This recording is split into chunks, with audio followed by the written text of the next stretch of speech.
আমরা যেটা এখন এই মুহূর্তে করতে বসেছি সেটা হচ্ছে কার কাছে কৃতজ্ঞ থাকবো, কার কাছে ঋণী থাকবো, সেই ঋণী থাকা কৃতজ্ঞতা থাকার বোধটা হারিয়ে ফেলছি। যে দুটো জিনিস আমার ব্যক্তিগত মনে হয়, দুটো জিনিস নেই এই সময়টা। সত্যি কি কবিতা কষ্ট কমায় বা কমাতে পারে?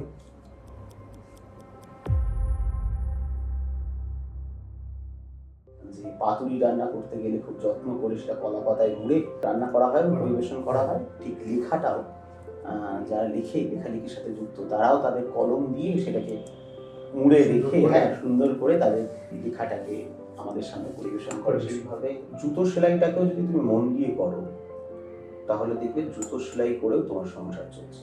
আর দুঃখ ডেকে আনে, মেঘ ডেকে আনে, সব সাদা কালিতে ডোবায়। চঞ্চল সাম্প্রতিক যুবা ভাবো। আমার পুরো স্টুডিও সেট আপ চুপ হয়ে গিয়েছে, সবাই নিস্তব্ধ হয়ে গিয়েছে।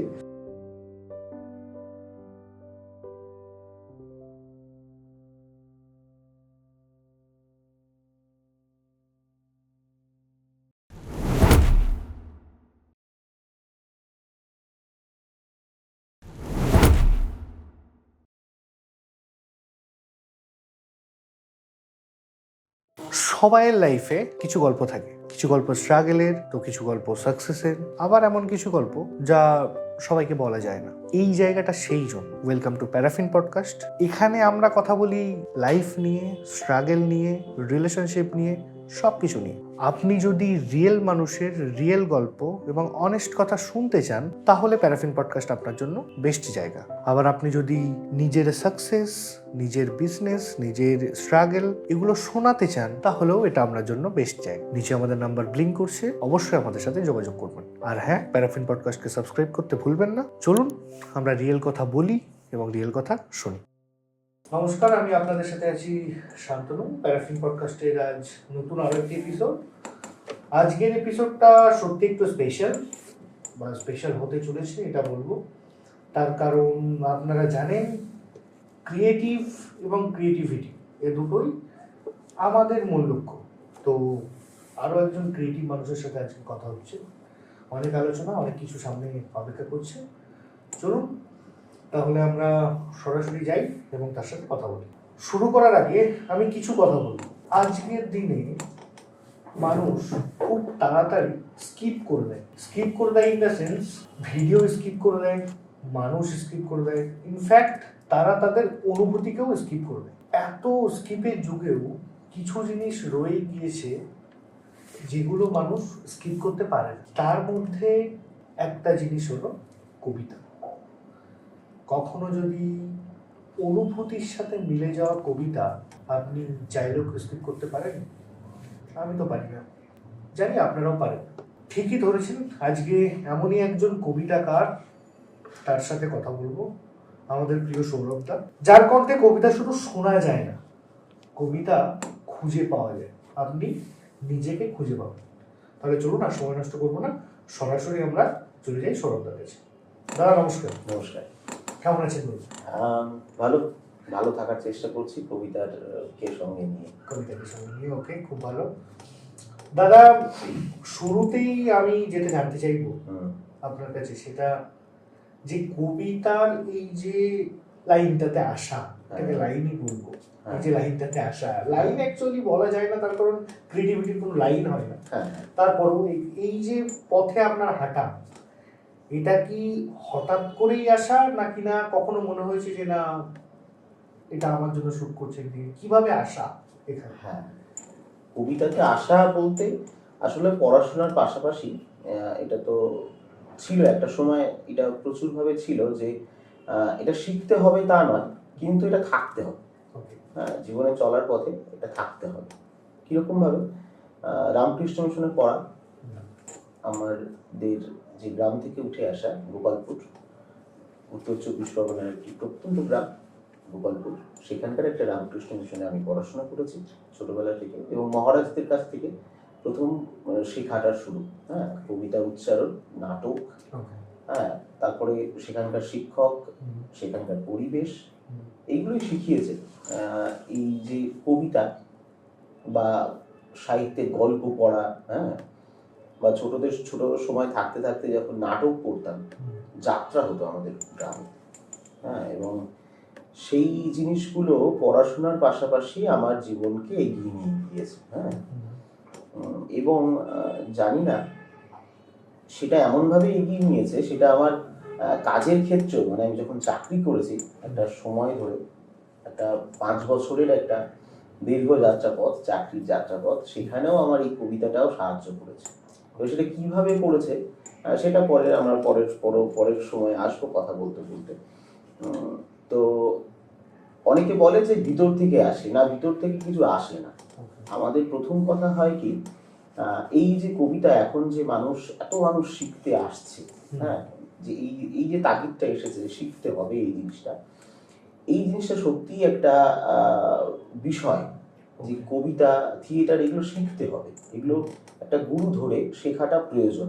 ঠিক তেমনভাবেই আমিও প্রথম দিকেই একজন গুরুর সান্নিধ্যে যাওয়ার সুযোগ হয়, সৌভাগ্য হয়। আমার প্রথম আবৃত্তি গুরু রামপ্রসাদ চক্রবর্তী, শ্রী রামপ্রসাদ চক্রবর্তী, তিনি দূরদর্শনে বহু সময় ধরে ঘোষকের কাজ করেছেন, তার কাছে শেখা। তারপরে নবকুমার সরকার তার নাম, তিনি স্বর্গীয় হয়েছেন, গত হয়েছেন। তিনি ছিলেন কাজী সব্যসাচীর ছাত্র।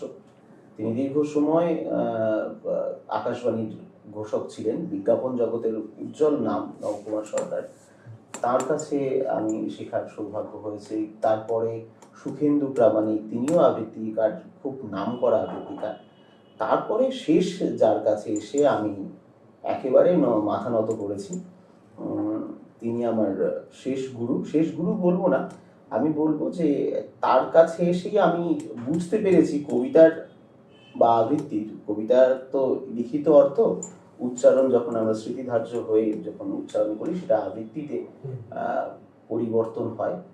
তো তার সেই আবৃত্তি যে একটা শেড খুলে যাচ্ছে, কবিতা সত্যিকারের কথা হয়ে উঠছে, মানে তার কাছে এসে বলতে গেলে পূর্ণতা পাওয়া, হ্যাঁ, এবং এই কথাগুলো জীবনের অংশের সাথে মিলে যাচ্ছে। তিনি আমার গুরু সুমন্ত্র সেনগুপ্ত, শ্রী সুমন্ত্র সেনগুপ্ত, শঙ্খমালা। তার কাছে এসে আমি, সেই শঙ্খমালায় এসে আমি দীর্ঘ 15 বছর তার কাছে আমি আছি এবং সেই শঙ্খমালার সাথে জড়িত। এবং আমারও ব্যক্তিগত একটা গ্রামে ছোট্ট একটা দল আছে, এবং সেই দলের ছেলে মেয়েদের নিয়ে এই পথ চলা শুরু। আচ্ছা, এবার দাদা আসবো, আমাদের ছোটবেলাটা একরকম ভাবে কেটেছে। হ্যাঁ, আমরা গ্রামে পড়েছি, গ্রামে থেকেছি, গ্রামে খোলা হাওয়ায় মানুষ। কোথাও এসে কি আপনার এখন মনে হয় যে সেই সময়ের ছেলে মেয়েরা বা আমরা যেভাবে, আমাদের বাবা মায়ের কথা ছেড়েই দিলাম, আমাদের জেনারেশন যে ছোটবেলাটা যেভাবে কেটেছে, খোলা মঞ্চে কথা বলা, গান গাওয়া, কবিতা আবৃত্তি, আর এখনকার সময়ের ছেলে মেয়েরা, আপনি কোনো পার্থক্য খুঁজে পান? হ্যাঁ, পার্থক্য তো খুঁজে পাই, এটা সাংঘাতিকভাবে খুঁজে পাই। যে জিনিসগুলো নেই ব্যস্ততম পরিবেশে দাঁড়িয়ে, যে দুটো জিনিস আমার ব্যক্তিগত মনে হয়, দুটো জিনিস নেই এই সময়টা। আমিও তো এই সময় পথ যাচ্ছি, বা আমরাও তো পথ যাচ্ছি এই সময়েরই আমরা। যে দুটো জিনিস নেই আমাদের খুব প্রয়োজন, একটা হচ্ছে ধৈর্য, আরেকটি হচ্ছে সম্মান জানানো। আমরা খুব তাড়াতাড়ি সম্পর্কগুলোকে কনভার্ট করে দিই মন দিয়ে নয়, আমরা সম্পর্ক মন দিয়ে করি না, আমরা মস্তিষ্ক দিয়ে করি। হ্যাঁ, সম্পর্ক করতে গেলে আগে ভাবনা চিন্তা করে নিই এখান থেকে কি প্রফিট আছে, আমার লাভ আছে। ফলত আমরা যেটা এখন এই মুহূর্তে করতে বসেছি সেটা হচ্ছে কার কাছে কৃতজ্ঞ থাকবো, কার কাছে ঋণী থাকবো, সেই ঋণী থাকা, কৃতজ্ঞতা থাকার বোধটা হারিয়ে ফেলছি। আমরা যার কাছ থেকে শিখছি তাকে ভুলে যাচ্ছি, বা যেখান থেকে পাচ্ছি সেটা শুধুমাত্র শিক্ষক বলে না, যে কোনো বিষয় হতে পারে। তো সেইটার ফলে কোথাও না কোথাও একটা খুব মানে কি বলে কর্পোরেট হাউস জায়গায় চলে আসছি, এবং সেইটা একটা শিল্পে, হ্যাঁ সেটা তো শিল্পে একটা সমস্যা হচ্ছে, এটা দরকারও, আবার খুব বেশি দরকার, মানে ওই মিলিয়ে মিশিয়ে, মানে এটা কর্পোরেট সেক্টরটা বাজে বলছি না, মানে খারাপ বলছি না, ওইটাও দরকার, ওইটাও একটা সময়কে বাঁধা, অবশ্যই। আমাকে বাঁধতে হবে, আমাকেও একটা টার্গেট থাকবে, কিন্তু সেইটা করতে গিয়ে কোথাও না কোথাও মনে হচ্ছে আমরা সেই স্বচ্ছতাটা হারিয়ে ফেলছি, হ্যাঁ, মানবিকতাটা হারিয়ে ফেলছি, যেটা আমাদের বাঙালির জীবন ধারণে, বাঙালির চলার পথে কিন্তু থাকে।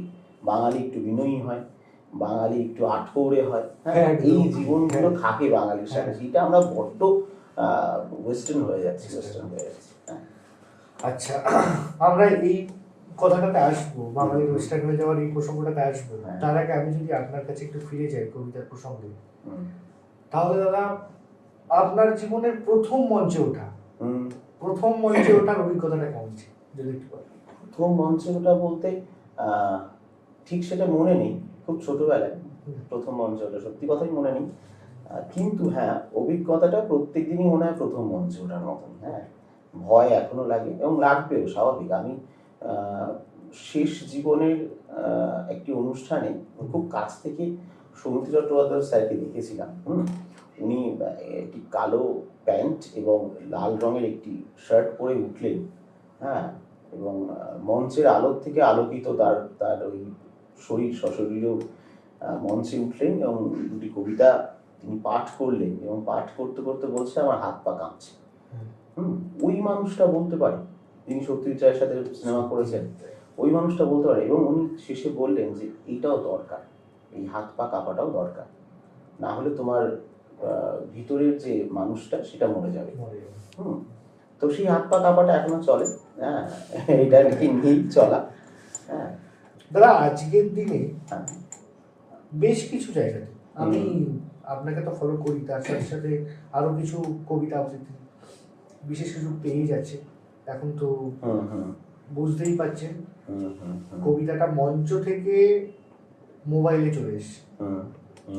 আমি কোথাও কবিতা আবৃত্তি হলে মঞ্চের সামনে যতগুলো না লোক দেখি, আমার মনে হয় কখনো কখনো যে কবিতাটা মঞ্চে নেই, কবিতাটা কোথাও না কোথাও মোবাইলে চলে এসেছে। তো এই যে কবিতা মঞ্চ থেকে মোবাইলে চলে আসলো, এটাতে এফেক্ট, সামনের এফেক্ট কি হবে, মানে আদৌ এখান থেকে আর আমাদের পরবর্তী জেনারেশন বা তার পরবর্তী জেনারেশন, তারা কি আদৌ জানবে যে সত্যি কবিতা আবৃত্তি এই যে জিনিসগুলো, এগুলো কেমন হতো, কিভাবে হতো, কেমন ভাবে বলতো, বা এর যে সংস্কৃতিটা আমরা বহন করে নিয়ে আসছেন, আপনারা আপনাদের মতো মানুষরা যারা এই সংস্কৃতিটাকে বহন করে নিয়ে চলছে, আবহমান ভাবে এটা বয়ে যাচ্ছে, এখান থেকে আর 10 বছর বা 15 বছর পর কি আবহমান গতিটা থাকবে, না মোবাইল স্ক্রিনে সেই থেমে যাবে? দেখো, এইটা তো একটা তর্কের বিষয়, এটা নিয়ে তো অনেক বড় কনভারসেশন হতে পারে ঘন্টার পর ঘন্টা, এইটা হওয়াটাই স্বাভাবিক। কিন্তু আমি বলবো যে হ্যাঁ, সব জিনিসেরই ভালো দিক আর খারাপ দিক আছে। হ্যাঁ, মঞ্চে যাওয়া, গিয়ে অনুষ্ঠান দেখা, কোনো একটা প্রেক্ষাগৃহে গিয়ে অনুষ্ঠান দেখা, সেটার একটা যেমন সুফল আছে, আবার ফেসবুক স্ক্রল করতে করতে কবিতা দেখা, কি হয়, আমি একটু ওল্ড স্কুলের মানুষ, হ্যাঁ, আমার ক্ষেত্রে মনে হয় যে ধরুন আমি একটা আবৃত্তি করে একটা ফেসবুক পোস্ট করলাম বা একটা ইউটিউবে পোস্ট করলাম, যে কোনো সোশ্যাল প্ল্যাটফর্মে, এবার একটা টিনেজের ছেলে মেয়েরা বা আমার যারা থেকে অনেক ছোট, তারা ধরো আমার কবিতাটা স্ক্রোল করতে করতে দেখছে, আমাকে দেখছে, আমাকে ভালো লেগে গেল, এবার আমারটাই দেখছে, কিন্তু ওরা ওদের মধ্যে যদি জানানো হয় জিনিসটা, যে আবৃত্তির বা এই শিল্পের ধারক বাহক কারা এই শিল্পটাকে বহন করে নিয়ে এসেছে, ওরা একটু ঘেটে, ইউটিউব ঘেটে, এখন ইউটিউবে পাওয়া যায় এত এত মানুষের, পুরনো মানুষের বা যারা শিল্পীরা ছিলেন বা এখনো আছেন তাদের কবিতা পাওয়া যায়, সেইগুলো ঘেটে যদি একটু দেখতে পারে, হ্যাঁ, যদি তারা একটু দেখে, যদি কেউ বলে দেয়, তার শিক্ষক হোক, তার বাড়ির মানুষ হোক, মা বাবা হোক, একটু পার্থ ঘোষের কবিতা শুনি, একটু গৌরী ঘোষের কবিতা শুনি, একটু রত্না মিত্র কবিতা শুনি, বা এখনো পর্যন্ত জীবিত যে মানুষটি আছেন উৎপল কুণ্ড, এনারা সবাই এক একটা স্তম্ভ, হ্যাঁ, এদের কবিতা একটু শুনি, হ্যাঁ, এনারা কেমন ভাবে কবিতা মানে এই যে শিল্পটা আজকে নিয়েই আমরা চর্চা করছি, একটা আধ ঘন্টার সময় কাটাচ্ছি এদের জন্য। একদম অবশ্যই। এনারা করে গেছেন যখন কিছুই ছিল না, শূন্য ছিল, সেই জায়গাগুলো এনারা ভরাট করেছে। অবশ্যই। এদের কবিতা একটু শুনি, বিজয় লক্ষ্মী বর্মন আছেন, হ্যাঁ, যদি এদের কবিতা একটু যদি আমরা শুনতে শুনতে যাই বা সেটাকে একটু উপলব্ধি করি, তাহলে দেখবো তখনকার সময় কবিতার চলনটা কেমন ছিল, যাত্রাপথটা কেমন ছিল। হ্যাঁ, তারপরে আমরা আসবো এখনকার সময় কেমন হচ্ছে, তাহলে সেই কম্পেয়ারটা করতে পারবো। এই যে কম্পারিজনটা, এই যে পার্থক্যটা, এইটা না, এটা শিখিয়ে দেবে সেই মানুষটাই যখন তুমি একটা কোনো শিক্ষকের কাছে, কোনো গুরুর কাছে তুমি যখন তার পায়ের কাছে গিয়ে আশ্রয় নেবে। হ্যাঁ, এটা না শিখে কখনোই হবে। হ্যাঁ, না শিখে যদি তোমার মনে হয় এটাকে নিয়ে পথ চলবে, তুমি আগামী সময় পথ চলবে, তো এটা একটা ব্যাপার। তার মানে আপনি বলছেন কবিতা কমে যায়নি, কমে গিয়েছে শুধু কবিতার জায়গাটা। আগে মঞ্চ ছিল, এখন মোবাইল স্ক্রিন। হ্যাঁ হ্যাঁ, তাই তো কবিতা এখনো। এবং যারা ক্রিটিক, যারা এই সমস্ত নিয়ে লেখালেখি নিয়ে গবেষণা করে, তারা বলছে যে গানের যে লেখার চল, হ্যাঁ, সেই সময়কার শ্যামল মিত্র থেকে শুরু করে, হেমন্ত মুখোপাধ্যায় থেকে শুরু করে, গৌরীপ্রসন্ন মজুমদার থেকে শুরু করে, তখনকার সময় যে গানের যে চলন ছিল, লেখা লিরিক্যালি যে লেখা ছিল, এখনকার লেখা অনেকটা মানে কি বলবো, তার গুণগত মান কমেছে, কিন্তু কবিতার গুণগত মান বেড়েছে। মানে তাহলে কেন শরঞ্জিৎ চক্রবর্তীর বই বা সৌরভ চক্রবর্তীর বই বা শ্রীজাতর কবিতা এত বিক্রি হবে এখনো পর্যন্ত? কেন জয় গোস্বামীর সিগনেচার বা শীর্ষেন্দু মুখোপাধ্যায়ের সিগনেচার নেওয়ার জন্য লাইন লাইন দিয়ে লোক দাঁড়িয়ে থাকে বই মেলায়? তো এখনকার কবিতার যে ছন্দ বা চলন বা সংলাপ বা আমি বলবো অক্ষরগুলো, সেগুলোর কিন্তু প্রাধান্য বেড়েছে কবিতার ক্ষেত্রে, তো সেখানে কোনো জায়গায় কমেনি। একটা গুরুত্বপূর্ণ প্রশ্ন হলো, কবিতা কি সত্যি মানুষের কষ্ট কমাতে পারে? কবিতা কষ্ট কমাতে পারে? কেন কবিতা কোনো মেয়ের নাম কি? না, কবিতা কোনো মেয়ের নাম নয় আসলে।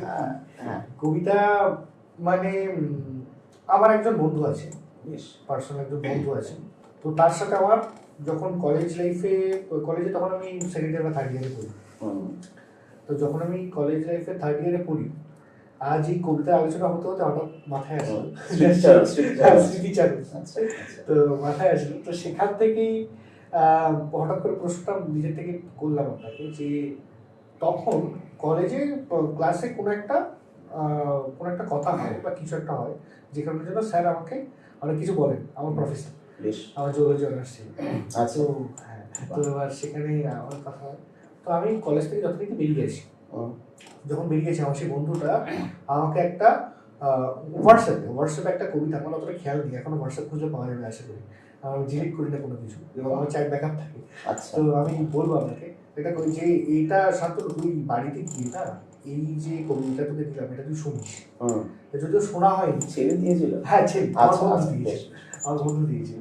তো এবার সেই জায়গা থেকে প্রশ্নটা এমন আসলো যে সে এখন অলরেডি বিভিন্ন পত্রপত্রিকা লেখালেখির কাজ করে, তো সে তখন ওটা দিয়েছিল, তো সেই জায়গা থেকে মাথায় আসলো যে সত্যি কি কবিতা কষ্ট কমায় বা কমাতে পারে? কলকাতার ঋষিকেশ পার্কের এক কোণে যে মেয়েটি নিচু মুখে ছলছল চোখ নিয়ে বসে আছে, ওকে কি কোনো কথা দিয়েছিল? আর এখন শান্তিনিকেতনের রতনপল্লীর মেয়েটির কাছ থেকে পলাশ নিচ্ছ, এটা কি ঠিক হচ্ছে? চঞ্চল, সাম্প্রতিক যুবা ভাবো, হৃদ চঞ্চলতা ভালো, কিন্তু তা একই সঙ্গে দুদিকে ধাবিত হওয়া কি ঠিক? নারী বা পুরুষ, সময় বা সমাজ, ধর্ম বা রাজনীতি, সবাই একসঙ্গে দুদিকে ধাবিত হয়, আর দুঃখ ডেকে আনে, মেঘ ডেকে আনে, সব সাদা কালিতে ডোবায়। চঞ্চল, সাম্প্রতিক যুবা ভাবো, ঋষিকেশ পার্কের মেয়েটিকে দুটি নম্র স্পষ্ট কথা বলো, কিংবা পলাশ ফিরিয়ে দাও। রতনপল্লীর মেয়েটিকে দিয়ে বলো, একটা পাতা মাঝখান থেকে ছিঁড়ে দুভাগ করলে গাছ মরে যায়, ভালোবাসা একদিকে যায়, ধায় যায় ভাব।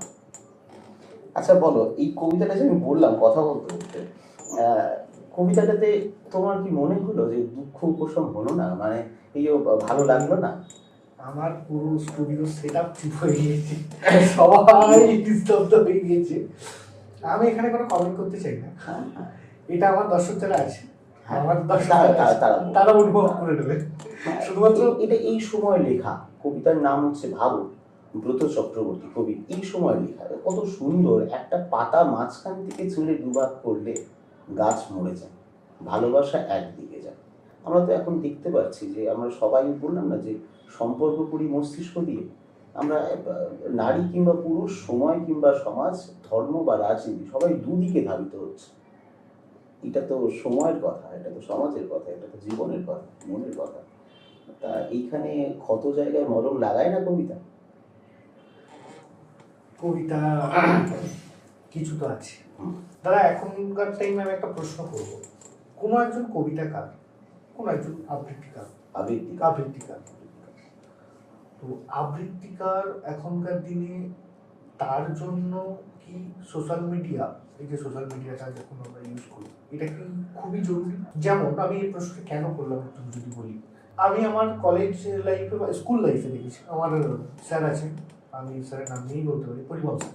আচ্ছা, যিনি আমাদেরকে স্কুল থেকে, আমি তো অতটা কবিতা বলতে পারতাম না, বাট আমার দুজন বন্ধু ছিলেন, রাজশেখর আর সৌরভ, তো ওদেরকে নিয়ে সব জায়গাতে, ন্যাশনাল ইন্টারন্যাশনাল সব জায়গার কবি আবৃত্তি যখনই প্রতিযোগিতা হতো, স্যার আমাদের স্কুল থেকে ওদেরকে নিয়ে যেত এবং আমরা প্রাইজ পেতাম, যে সৌরভ বা রাজশেখর গিয়েছে মানে আমরা কিছু পাবো। তখনকার দিনে এই যে স্যারেরা বিভিন্ন রকম এই স্যারেরা ছিলেন, আমাদের সময়ের কথা বলছি, আমি এখন জানি না, আমি যেহেতু এই সমস্ত অত কিছুর মধ্যে আজকে আপনার সাথে কথা বলে আবার সেই সমস্ত স্মৃতিচারগুলো সত্যিই করছি এখানে বসে।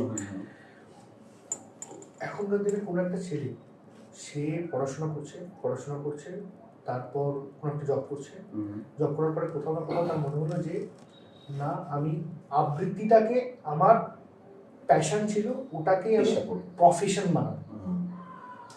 তাহলে তার জন্য কি তাকে সোশ্যাল মিডিয়াটা জরুরি না, মানে কিভাবে সে করতে পারে, বা এটা কি সত্যিই পসিবল, বা আবৃত্তি এটাকে কি প্রফেশন বানানো সত্যিই যায়, না এটা প্যাশনের জায়গাতেই সীমিত? দারুণ প্রশ্ন করেছো। যেহেতু আমি এই তোমার প্রশ্নের দড়ির উপরে দাঁড়িয়ে, হ্যাঁ, আমার জীবনটাও এরকম। আমিও চাকরি করতাম অটোমোবাইল ইন্ডাস্ট্রিতে, পড়াশোনা করেছি অটোমোবাইল নিয়ে, চাকরি করেছি 5 বছর, শুক্লা এয়ারলাইন কোম্পানি থেকে শুরু করে বিভিন্ন রকম কোম্পানিতে চাকরি করেছি। চাকরি করার পরে লকডাউন পিরিয়ডে আমি সেটা থেকে সরে আসি এবং আমিও ভাবি এটা নিয়ে পথ চলবে। তো পথ চলা বলতে তো এই, আমরা তো বাঙালি, আমরা প্রথম থেকেই সুগার আর আবেগ নিয়ে জন্মগ্রহণ করি। হ্যাঁ, বাঙালির সুগার হবে, আলু খেতে ভালোবাসি, চিনি খেতে ভালোবাসি এবং আবেগ, এটা নিয়ে ভালোবাসি। তো এটা নিয়ে শুরু করলাম, কবিতাটা নিয়ে শুরু করলাম, এগোলাম, যেহেতু ছোটবেলা থেকেই শেখা এবং গুরু ধরেই শেখা, তো ভাবলাম এটা নিয়ে চলি, দেখি কেমন কি হয়। হ্যাঁ, বিষয়টা হচ্ছে যে তুমি যদি কোনো কিছুকে যদি পেশা করো, আমি যেহেতু থিয়েটারের সাথেও জড়িত, থিয়েটারও করি বহু সময় ধরে এবং থিয়েটারটাকে ভালোবাসি, তো থিয়েটারের গুরুরা বলেন তুমি জীবনে জুতো সেলাইটাকেও যদি তুমি মন দিয়ে করো, তাহলে দেখবে জুতো সেলাই করেও তোমার সংসার চলছে। এইবার এই যেই সময় দাঁড়িয়ে রয়েছি আমরা কেউই জানি না আমাদের কতটা প্রয়োজন। আমাদের প্রয়োজনের মাত্রাটা না দিনে দিনে বাড়ছে। সেটা আমাদের 40,000 টাকায় প্রয়োজন, না 80,000 টাকায় প্রয়োজন, না 10,000 টাকায় প্রয়োজন। এবার সেই জায়গায় দাঁড়িয়ে আমি বলতে পারি যে আবৃত্তিটা এখনো পর্যন্ত এই যে সময়টা যাচ্ছে, এই সময় দাঁড়িয়ে আবৃত্তি কিন্তু করা যায় এবং এই আবৃত্তি শিল্পের উপর ভর করে অনেকেই আসছে, অনেক উদাহরণ আছে আমার কাছে এবং আমি একজন উদাহরণ। আমি আর কারোর কথা বলছি না, আমি একজন উদাহরণ। এবার কি একটা বলতে পারি, তাকে বেস করে অন্যান্য কাজ করা, অন্যান্য রিলেশন খুঁজে বার করা। সাম্প্রতিককালে অরিজিৎ সিং একটি ইন্টারভিউতে বলেছেন বা টুইটারে টুইট করেছেন, তিনি প্লেব্যাক সিঙ্গিং ছেড়ে দিচ্ছে, হ্যাঁ, গান ছাড়ছে না, প্লেব্যাক সিঙ্গিং। এবং তিনি কি করছে, সেই গান যে তিনি ছোটবেলা থেকে শিখেছেন তার এবং সেটাকে নিয়ে এবং বিভিন্ন রকমের কাজের সাথে যুক্ত করবেন, ক্লাসিক্যালের সাথে তার তার ওয়েস্টার্ন ফরম্যাট, হ্যাঁ, বা কোনো ইনস্ট্রুমেন্টের সাথে কিভাবে কাজ করা যায়, সেই গানটার বিভিন্ন স্তর খুঁজে বার করছে, হ্যাঁ, সেটাকে নিয়ে এগিয়ে যাওয়া। ঠিক তেমনই আবৃত্তি যদি মনে করে কোনো প্রজন্মের ছেলে মেয়ে, তারা যদি মনে করে এটা নিয়ে পথ চলবে, তাহলে চলতে পারে। এবং তাকে খুঁজতে হবে প্রতিনিয়ত যে এইটাকে ভর করে আমি অন্যান্য কোন কোন কোন কোন কাজগুলোর সাথে যুক্ত করতে পারবো, যেটা আমাকে আমার পেটটা চালাবে, আমার মনটা চালাবে, আমার শরীরটা চালাবে, মস্তিষ্ক চালাবে। চলতে পারে না। মানে কেউ যদি মনে করে যে আবৃত্তি যেটা প্যাশন, সেটাকে সে প্রফেশন করবে, তাহলে এটা হতে পারে।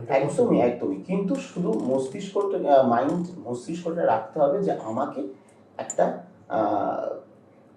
অল্প, একটু আস্তে, একটু ধীরে। আমরা এই পূর্বের যা যা মানুষজনকে দেখেছি, আমি থিয়েটারে চন্দন সেনকে বোধহয়, শ্রী চন্দন সেন, নাট্যকার চন্দন সেন, অভিনেতা চন্দন সেনের কথা বলতে পারি, যিনি খুবই খারাপ অবস্থাতে থেকেও থিয়েটারটা ছাড়েননি, হ্যাঁ, তার বিভিন্ন রকমের সাক্ষাৎকার দেখলে শুনতে পারবো আমরা, তিনি কিন্তু চালিয়ে গেছেন। এই চালিয়ে যাওয়াটাও দেখবে একদিন না একদিন তোমাকে একটা জায়গা করে দিচ্ছে। দাদা, অনেকে বলে আজকের প্রজন্ম নাকি কবিতা বোঝে না, এখানে আপনার কি রায় আছে? না, আজকের প্রজন্ম কবিতা বোঝে না তা নয়। কবিতা, হ্যাঁ, এই প্রজন্মে এই সময় দাঁড়িয়ে একটু পড়াশোনার যে ধারা, যে সময় পড়াশোনাটা খুবভাবে বই রিলেটেড হতো না, পুঁথিগত বিদ্যা রিলেটেড হতো না, মানে সম্পর্কযুক্ত ছিল না। এখন সমস্তটাই ওই পাশ করতে হবে, হ্যাঁ, এবং চাকরি পেতে হবে, কিছু করতে হবে, এই সম্পর্কযুক্ত বেশি হয়েছে, ঝোঁক বেশি বেড়েছে বলে এটা লোকের ধারণা। কিন্তু না, কবিতা বোঝে না তেমন কিছু নয় কিন্তু, হ্যাঁ, যারা পড়ছে তারা কিন্তু সত্যিকারেরই ভাবনা চিন্তা করে পড়াশোনা করছে, এবং তার ফলেই তো আজকে সমস্ত, মানে যদি আমি এই শিল্পটা নির্ভর করে যদি বলি, তো শিল্পের অগ্রগতি হচ্ছে, তো ভাবনা চিন্তা হচ্ছে, বিভিন্ন ভাবে কাজ করার এক্সপেরিমেন্ট হচ্ছে, এক্সপেরিমেন্টালি কাজ হচ্ছে, নিশ্চয়ই হচ্ছে। এবার দাদা, এমন একটা কবিতা আমরা থেকে চাইব যেটা মানুষ বা আমাদের দর্শকরা তাদের জীবনের সাথে রিলেট করতে পারে। দেখো, কবিতা তো সব কবিতাই মানে জীবন দর্শনের সাথে রিলেটেড, এটা আমরা আলাদা করে বলতে পারি না যে কোনটা জীবন দর্শনের সাথে রিলেটেড নয়। কিন্তু হ্যাঁ, আমার মাথায় এখন এই জিনিসটা আসছে যে এই সময়টা দাঁড়িয়ে আমরা পড়ছি রবীন্দ্রনাথ, নজরুল, জানুয়ারি মাস গেল, স্বামী বিবেকানন্দের জন্ম দিবস উদযাপন হলো, তো তাদেরকে পালন করছি, তাদের জন্মদিন, তাদের সৃষ্টিকে আমরা উদযাপন করছি, কিন্তু সেই অর্থে তাদের বলে যাওয়া পথ, তাদের দেখানো পথকে আমরা ভুলতে বসেছি। কিন্তু এটা সত্যি হচ্ছে, এটা হ্যাঁ সব জায়গায় হচ্ছে। এই মুহূর্তে আমার একটি কবিতা মনে পড়ছে, জানি না কতটা স্মৃতি থেকে ধার্য হয়ে বলতে পারবো, তবু চেষ্টা করি। সুনীল গাঙ্গুলির লেখা একটি কবিতা। রবীন্দ্রনাথ সঠিক বলে গিয়েছিলেন, রামের জন্মস্থান কোথায়। যারা তা মানতে চায় না, তাদের কবিতা ও গানে, শিল্পে ও মনুষ্যসমায়ে কোনো অধিকার নেই। যারা পুতুল দেবতা মানে না, তারা ভুলে যায় মসজিদ, গির্জা, গুরুদ্বার গুলিও আসলে পুতুল। তারা আত্মচ্ছলনাময় পুতুল খেলা খেলতে চায় তো খেলুক, তারা বিশ্ব নিখিলের মধুরে মধুর চিনবে না কোনোদিন। এতগুলো শতাব্দী গড়িয়ে গেল, মানুষ তবু ছেলে মানুষই রয়ে গেল, কিছুতেই বড় হতে চায় না। এখনো বুঝলো না যে আকাশ শব্দটার মানে কোনো চট্টগ্রাম কিংবা বাঁকুড়া জেলার আকাশ নয়।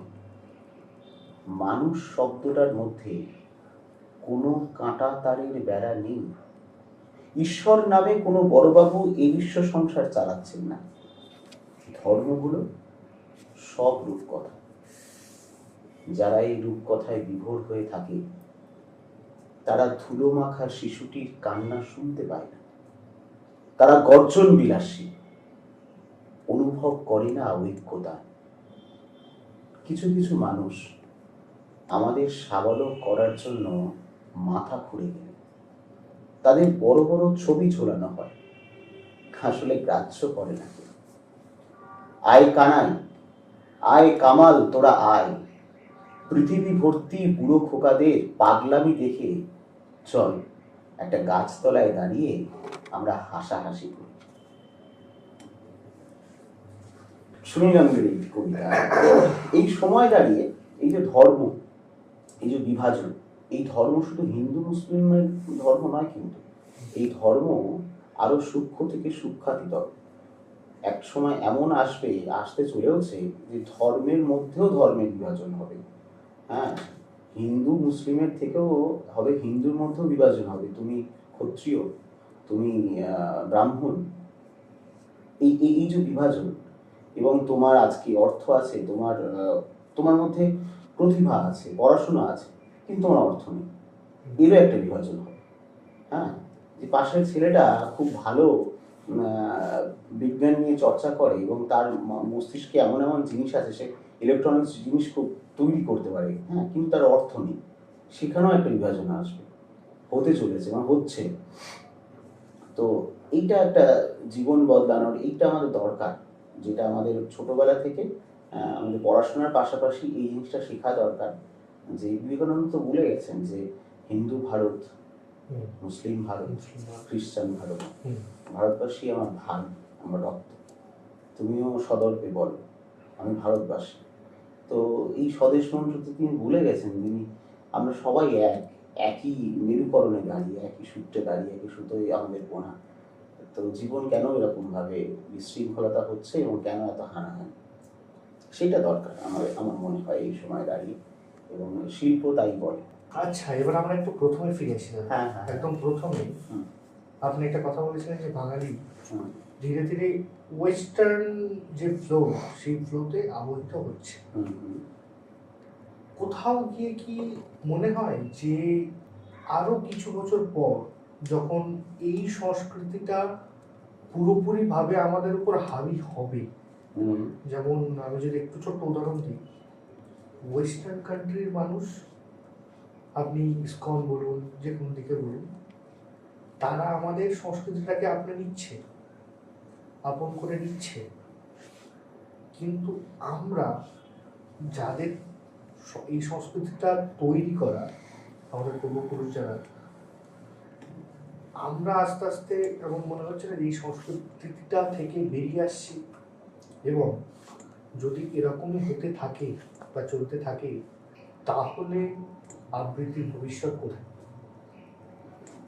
নজরুল ইসলামের একটি কবিতার লাইন আছে, কালের চক্র বক্রগতিতে করিতেছে অবিরত, আজ দেখো যারা কালের শীর্ষে, কাল তারা পদানত। এটা একটা সার্কেল, আজকে যে ওপরে আছে সে কালকে একদিন নিচে আসবে, নিচের জিনিস ওপরে উঠবে, এটাই নিয়ম। তো আমরা এই যে ওয়েস্টার্ন, তুমি বলছো পাশ্চাত্যের সংস্কৃতি যে আমরা অ্যাডাপ্ট করছি, আমরা শরীরে মাখছি, তারা আমাদের জিনিসটাকে নিচ্ছে, এটা অদল বদল হবে, এটা হবেই হবে, এটা হয়ে আসছে, এটা আগামী দিনেও হবে। হ্যাঁ, তার মাঝখান থেকে এটাকে বহন করে নিয়ে যাচ্ছি আমরাই আজ থেকে 20 বছর পরে আমাদের পরের প্রজন্মকে বলতে পারবো, জানিস তো আমরা এরকমভাবে চলতাম, এরকমভাবে ছিলাম। যেমনভাবে পোশাকগুলো চেঞ্জ হচ্ছে, এই যে তোমার চশমার ফ্রেম, আমার চশমার ফ্রেম, এই ফ্রেমগুলো কিন্তু একসময় চলতো, অমিতাভ বচ্চনের সময় কিন্তু চলতো। হ্যাঁ, মাঝখানে পিরিয়ডে বন্ধ হয়ে গিয়েছিল, আবার এটাকে রিমডেল করে হ্যাঁ এগুলোকে নিয়ে আসা হচ্ছে, ঠিক তেমন। হ্যাঁ, এইভাবেই আমাদের কৃষ্টি কালচারগুলোকে অদল বদল হবে, ভেঙে পড়ার কিছু নেই। হ্যাঁ, শুধু আমাদের অপেক্ষা করতে হবে, সময়কে দূর থেকে দেখতে হবে। কোনো ভালো জিনিস আসলে, জীবনে আসলে, সেই ভালো জিনিসটা অনেক সময় লাগে, এই সময়ের কাছে আমরা ঋণী সবাই। আমরা আর কারোর কাছে ঋণী হই বা না হই, সময়ের কাছে ঋণী। তো এইটাকে অতিক্রম করে যেতে হবে। আমরা তো সোশ্যাল মিডিয়াতেই আমাদের কাজ বাজ সমস্ত সবকিছু, প্রফেশন বলতে পারেন, প্যাশন বলতে পারেন, সবকিছু সোশ্যাল মিডিয়ার সাথে জড়িত। সেখানে বন্ধু বান্ধব বা যাদেরই কথা বলে, এখন একটা চল উঠেছে, সেটা হচ্ছে আজ কোন একটা বন্ধু বললো যে সে কোন একটা রিলেশনশিপে আছে, হুম, কিছু মাস পর কি দেখতে আসবি কেন না আমার দেখা। হুম, হুম, হুম, তো এই যে পার্সেন্টেজ যদি আপনি করেন তো এই নাম্বার অফ পার্সেন্টেজটা অনেক বেশি।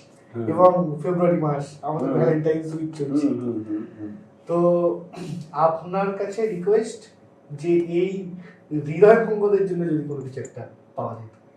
হৃদয় না বন্ধুদের জন্য কোনো কবিতা। হ্যাঁ। আমি বাবাটাই হয়ে গেছে নাকি? একদমই নয় আসলে। এই সময় দাঁড়িয়ে এটা সত্যি একটা বিষয়। আমি একটা কবিতা স্ক্রল করতে করতে হাতের কাছে আসলে আমি একটু পড়ছি, ঠিক আছে? কবিতার সংলাপগুলো দেখবে, শব্দগুলো দেখবে, এই সময়কার জন্যই লেখা, এই সময়ের জন্য যাদের কথা বললে তুমি স্কুল কলেজ লাইফের ছেলেদের জন্য বা মেয়েদের জন্য। রঞ্জু সোনা, তোমার ইমেল পড়ি না আর, এই অসীমে হপ্তা পিছু 10 টাকা যায় ট্যাগ থেকে। ইংলিশ বাদ, বাংলা চালু, শহরের সব রাস্তা ঢালু গড়াই, আবার ফিরেও আসি এক থেকে। ঠিকতে ঠিকতে এখন জানি দুধ কা দুধ পানি কা পানি, জীবনের সব স্টেপ নিতে হয় লোক বুঝে। কে কোন চুলোয় ঘাপটি মেরে কার কফিনে ঠুকছে পেরেক, কে কার ঘাড়ে নল রেখেছে বন্দুকের। তবু তো প্রেম সর্বনাশী, পুজোর চাঁদা তুলতে আসি সাহস পেতে সঙ্গে রাখি বন্ধুকে। অসীমকালের যে হিল্লোলে তোমার বাবা দরজা খোলে, দেখি আমার প্রাণ উবে যায় রঞ্জিনী। বিকেল করে ঘুরতে বেরোই, স্টিমার চেপে গঙ্গা পেরোই, তুমি আমি দাসকে বিনার মন জিনিস। বেকার ছেলে প্রেম করে আর পদ্য লেখে হাজার হাজার, এমন প্রভাব হেব্বি প্রাচীন অরণ্যের। কিন্তু তার আড়ালের খবর জবরদখল, দখল জবর, হাজারবার মরার আগেও মরণ নেই। কান পেতেছি, চোখ মেলেছি, যা দেখেছি চমকে গেছি, থমকে গেছি পাড়ার মোড়ে রাত দুপুর। ঝাপটাতে ঝাপটাতে ডানা, পাখি পায় দৈনিক চারানা, কাপড় কিনলে হয় না মুখের ভাতটুকু। প্রাতকৃত্য করছি বসে, এই সময়কে জমিয়ে কষে লাভ ছেড়েছে কাজল কালো পশ্চাতে। একেই দুদিন হয় না সত্য, তার উপরে চোটের রক্ত খুব লেগেছে। কিন্তু আমি তো বস্তাতে রাগ করিনি, ক্ষমাই ধর্ম। শঙ্খ ঘোষের কবির বর্ম গায়ে চাপিয়ে ঘুরে মরেছি কলকাতায়। ভিড়ের মধ্যে ধাক্কা খাচ্ছি, হাত পা দিয়ে ঘুম তাড়াচ্ছি, বেঁচে ফিরছি সেটাই তো আসল কথা। টাকা খুঁজছি নোংরা হাতে, ঠান্ডা ঘরে কারখানাতে। তুমি হতাশ, আমিও সালা বিরক্ত। দেয়াল দেখে খিস্তি করি, কোল বালিশ জড়িয়ে ধরি, কান্না আসে। এই কোন দেশের বীরত্ব, তবুও এমন দেশপ্রেম যে এমপ্লয়মেন্ট এক্সচেঞ্জে নাম লিখেছি সোনা বরণ অক্ষরে। তুমি বরং সেটেল করো, গঙ্গারামকে পাত্র ধরো, ফরেন কাটো, দুঃখ পাবো সামান্য। আমায় নিয়ে খেলছে সবাই, সুযোগ পেলে মুরগি জবাই। তুমি তোমার, আমি তো আর তোমার নই। ধপের আকাশ সূর্য তারা, স্বপ্নগুলো বাস্তুহারা। এবার থেকে সুযোগ বুঝে পাল তুলো। আজ এটুকুই, সামনে থেকো, আমায় ছাড়াই বাঁচতে শেখো। আদর নিয়ম ইতি, তোমার ফালতু লোক।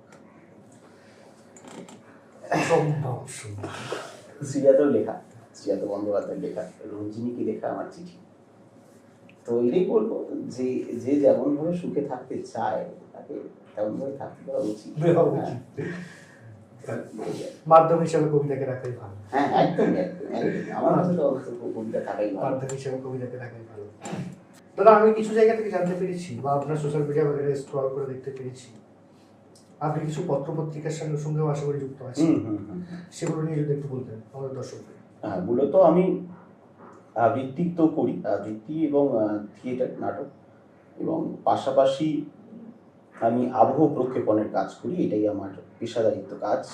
আবহ আমি দিই আবৃত্তি, শ্রুতি নাটক এবং নাটকে আবহ প্রক্ষেপণের কাজ করি। এবং এর পাশাপাশি যেহেতু আমি ছোটোবেলা থেকে কবিতা সাথে যুক্ত, কবিতা ভালোবাসি, তো একটা সময় আমরা চিন্তা ভাবনা করলাম, আমি অর্থাৎ আমরা 3-4 জন মিলে এটা শুরু করেছিলাম লকডাউন পিরিয়ডে, যখন আমরা একেবারে গৃহবন্দী, ঘরে থাকা অবস্থা। সেই সময় ভাবলাম কি, দুর্গাপুজোর সময় কি কোনো পত্রিকা বেরোবে না? সবটাই তো অচল হয়ে যাচ্ছে, স্তব্ধ হয়ে যাচ্ছে, তো পত্রিকা বেরোবে না। তো আমরা তখন ভাবলাম কি, আমরা একটা কাজ করি, বাংলা মাধ্যম নিয়ে, বাংলার কন্টেন্ট নিয়ে, বাংলার গল্প, কবিতা, উপন্যাস, প্রবন্ধ, এই বাংলা নিয়ে যারা যারা লেখালেখি করছে এদের জন্য একটা ওয়েব ম্যাগাজিন শুরু করি। এবং অনেক ওয়েব ম্যাগাজিন আছে এই সময় দাঁড়িয়ে, কিন্তু সত্যি কথা বলতে গুগলে গিয়ে যদি আপনি সার্চ করেন, বা আপনারা যদি সার্চ করেন কলম পাতুরি, তো সেটা একদম টপ অফ লিস্টে থাকবে। হ্যাঁ, মানে এত পরিমাণ লেখালেখি হয় এবং সেটাতে লোকে এসে ভিজিট করে, হ্যাঁ, পড়ছে, এবং প্রচুর সংখ্যক লোকজন সেখানে নিজস্ব সৃষ্টি সেখানে আবেদন রাখছে। আমাদের ট্যাগলাইনও আছে যে ভাবনা আপনার প্রকাশ করবো আমরা, আমাদের ট্যাগলাইন। তো সেইভাবে চিন্তা ভাবনা করে 3-4 জন মিলে একটা পত্রিকা চালু করি, তার নাম কলম পাতুরি। আর এই নামটাও একটা ভাবনা চিন্তা থেকে দেওয়া, যে পাতুরি রান্না করতে গেলে খুব যত্ন করে সেটা কলা পাতায় মুড়ে রান্না করা হয়, পরিবেশন করা হয়, ঠিক লেখাটাও যারা লেখালেখির সাথে যুক্ত তারাও তাদের কলম দিয়ে সেটাকে মুড়ে রেখে, হ্যাঁ, সুন্দর করে তাদের লেখাটাকে আমাদের সামনে পরিবেশন করে। সেইভাবে ভাবনা চিন্তা নিয়ে কলম পাতুরি একটা করা, এবং 5-6 বছরের একটা জার্নি। তো আমরা এটা নিয়ে এখনো চলছে, এবং আমরা সাম্প্রতিককালে আমরা সেটাকে প্রিন্টেড মিডিয়াতে নিয়ে আসছি। খুব ভালো, মানে আমাদের দর্শকদের হাত সেটা ফিজিক্যালি পায় না। আপাতত আমাদের দর্শকদের জন্য এটুকু বলে রাখতে পারি, কলম পাতুরি পত্রিকার লিঙ্ক আমরা আমাদের ডিসক্রিপশনে দিয়ে রাখবো, অবশ্যই গিয়ে ভিজিট করবেন। আশা করবো আপনাদের ভালো লাগবে। চলুন আমরা আলোচনায় ফিরে আসি। সৌরভদা, আমাদের এখনকার যে সময়, এখনকার যে বর্তমান যান্ত্রিক যুগ বলা যেতে পারে, আমরা প্রত্যেকে কোনো না কোনো যন্ত্রের সাথে যুক্ত হয়ে পড়েছি। ইনফ্যাক্ট আমাদের ডেইলি লাইফটাও যন্ত্র বা বিভিন্ন রকম অনলাইন সিস্টেমের মাধ্যমে আমরা জড়িয়ে ফেলেছি নিজেদেরকে। এই সময়ে দাঁড়িয়ে, বা আরো একটু যদি শহরের লাইফ বা যে লাইফটার মধ্যে দিয়ে এখনকার বেশিরভাগ শহরের মানুষ, গ্রামের মানুষদের কথা একটুখানি পরেই আসছি, শহরের যে কর্পোরেট লাইফ যেটাকে বলা হয়, সেই কর্পোরেট লাইফে কবিতা সঞ্জীবনী হিসাবে কেমনভাবে কাজ করতে পারে? হ্যাঁ, সবাই তো আর পেশাদারিত্ব করবে না, সবাই তো আর আসবে না পেশা হিসাবে বা এটাকে নিয়ে এগোতে। কিন্তু আমি বলতে পারি, যারা এই সময়ের শিক্ষার্থী, যারা পড়াশোনার সাথে জড়িত, আমার কাছে যারা আবৃত্তি চর্চা করে, বা আমরা যারা চর্চা করি একসাথে, আমার দলের নাম সংকল্প। তো আমার বাড়ি যেহেতু বসিরহাট গোপালপুরে, তো ওখানকার নাম দিয়া দলটার নাম। সেই সংকল্প দলে যারা আসে, আমি চেষ্টা করি পড়াশোনার পাশাপাশি, পড়াশোনাটাও এখন ওই টার্গেট ওরিয়েন্টেড হয়ে গেছে কর্পোরেট হাউসের মতন। তারা পড়ছে, তারা পড়াটা শুধুমাত্র পরীক্ষার জন্যই পড়ছে, চাকরি পাওয়ার জন্যই পড়ছে, এই চিন্তাধারা নিয়ে তারা এগোচ্ছে। তো সেইখানে কবিতা দরকার, পাশাপাশি ছবি আঁকা দরকার, নাচ দরকার, গান দরকার। এইগুলো একটা আমার মনে হয় এতে কোনো ক্ষতি হয় না। বাবা মারা এমন একটা সময় এগুলোকে ছাড়িয়ে দেয়, ঠিক মাধ্যমিকের পরে। আঁকাটা শেখে, কারণ সালোক সংশ্লেষের পাতা আঁকতে হয়, ব্যাঙের পুষ্টিবিদ্যার ওই ব্যাঙের এইগুলো আঁকতে হয়, ভূগোলের ম্যাপ পয়েন্টিং করতে হয়, সেই জন্য আঁকাটা ধরে রাখে। কিন্তু একটা ছেলেকে বলে যে তুমি নাচ শিখবে না, নাচ শিখলে তোমার মেয়েলি গঠন হয়ে যাবে, হ্যাঁ, এবং এইগুলো শিখলে পড়াশোনার ক্ষতি হবে। কিন্তু কোনো সময় নয়, আমি অনেক বড় বড় ভালো ভালো ছেলে মেয়েদের দেখেছি, বা তারা এইগুলো পড়াশোনার পাশাপাশি করে। এটা তো দরকার। এবং একটা জিনিস যেটা কর্পোরেট লাইফে আমিও একটা সোসাইটি টাইমে যুক্ত ছিলাম, তো সেই সময় যে ডিপ্রেশন, অতিরিক্ত প্রেশার, প্যানিক হয়ে যাওয়া টাইম টু টাইম, সেই ডিপ্রেশন থেকে বেরোনোর জন্য কবিতা শোনাটা অত্যন্ত প্রয়োজন। হুম, অ্যাটলিস্ট আমি বলতে না পারি, কিন্তু আমি যদি কবিতা শুনি বা দুটো গল্পের বই পড়াটা খুবই জরুরি। আচ্ছা দাদা, আপনি একটা কথা বলুন, সংকল্প বলে আপনার একটা দল আছে, আপনি যদি এটা নিয়ে একটু বলতেন যে এদের লক্ষ্য কিভাবে চলছে, কোথায় চলছে, বা আপনি বললেন যে আমি বসিরহাটে শুধুমাত্র শুরু করেছি, মানে আমার এটাকে এক্সপেন্ডিচারের কোনো রকম কোনো পরিকল্পনা আছে? হ্যাঁ, মানে এটাকে বাড়ানোর তো অবশ্যই আছে আগামী দিনে। তো আমার গ্রামের বাড়ি তো গোপালপুর, আমি গোপালপুরেই এটা চর্চা শুরু করেছি এবং আছে বেশ কিছু ছেলে মেয়ে আছে এবং তারা কলকাতায় এসেও কাজ করে। হ্যাঁ, এবং ছোট ছোট ছেলে মেয়েদের মধ্যে তারা খুব ভালো জায়গায়ও গেছে। হ্যাঁ, তারা মানে তারা পড়াশোনার পাশাপাশি এটাকে নিয়েও এগোচ্ছে। এবং অনলাইন অফলাইন ক্লাস তো হয়ই। আচ্ছা, অনলাইন ক্লাস অ্যাভেলেবল আছে? হ্যাঁ, অনলাইন অফলাইন ক্লাস তো অ্যাভেলেবেল আছে। বারাসাতে আছে, দমদমে আছে। হ্যাঁ, তো সেখানে আমরা এটা নিয়ে চর্চা, মানে এটা বারাসাত এবং দমদমে অ্যাভেলেবল আছে? বারাসাত এবং দমদমে আছে। ডিসপ্লেতে যে নাম্বার আসছে, আপনিও যদি আপনার ছেলে মেয়ে বা কেউ যদি এখনো পর্যন্ত নিজের লাইফটাকে একটু সংস্কৃতি বা আর্ট এই সমস্ত মানুষ বা এই সমস্ত জিনিসগুলোর সাথে জড়াতে চান, বা কবিতা আবৃত্তি এর মধ্যে দিয়ে নিজেকে একটু হালকা করতে চান, তাহলে নাম্বার অবশ্যই কল করবে। সংকল্প গ্রুপ অবশ্যই আপনাদেরকে হেল্প করবে। এবং সৌরভদার যেহেতু বললেন অনলাইন এবং অফলাইন ক্লাস এখানে অ্যাভেলেবেল আছে, অনলাইন বা অফলাইন, তো আপনারা আপনাদের সময় থেকে, জানি সবাই এখন ব্যস্ত, তারপরেও দিনে 2 ঘন্টা 3 ঘন্টা সময় নিজের জন্য প্রয়োজন, সেই সময়টুকুও যদি আপনি দিতে পারেন, আশা করবো তাতে কোনো ক্ষতি নেই। যাই হোক, আমরা ফিরে প্যারাফিন পডকাস্টকে কিন্তু আমার আন্তরিকভাবে ধন্যবাদ। এই এত ভালো একটা এই মঞ্চ তৈরি করে দেওয়ার জন্য, এতটা একটা সময় কাটানোর জন্য এবং একটা সুযোগ করে দেওয়ার জন্য। আমি তো একটা সুযোগ পেলাম যে এখানে এসে দুটো কথা বলবার এবং এত সুন্দর একটা প্ল্যাটফর্মের কথা বলে দেওয়ার জন্য অসংখ্য ধন্যবাদ আপনাদের। থ্যাংক ইউ সো মাচ দাদা। আশা করবো আপনি ভালো থাকবেন। হ্যাঁ, একদম। সামনে আপনার জন্য অনেক শুভকামনা থাকলো, আপনার সংকল্প গ্রুপ এবং আপনার পত্রিকা। শেষ করব একটা ছোট গল্প। যাওয়ার দিনে এই কথাটি জানিয়ে যাই, যা দেখেছি, যা পেয়েছি, তুলনা তার নাই। এই জ্যোতিষ সমুদ্র মাঝে যে শতদল পদ্মরাজে, তারই মধু পান করেছি, ধন্য আমি তাই। যাবার দিনে এই কথাটি জানিয়ে যেন চাই। Thank you so much. ভালো থাকবে, সবাই ভালো থেকো। তোমাদের মানে টিমকে অনেক অনেক ধন্যবাদ। থ্যাংক ইউ সো আমি মাচ। পথে যারা কাজ করছে তাদের প্রত্যেককে আমার শুভেচ্ছা, আমার তরফ থেকে শুভেচ্ছা।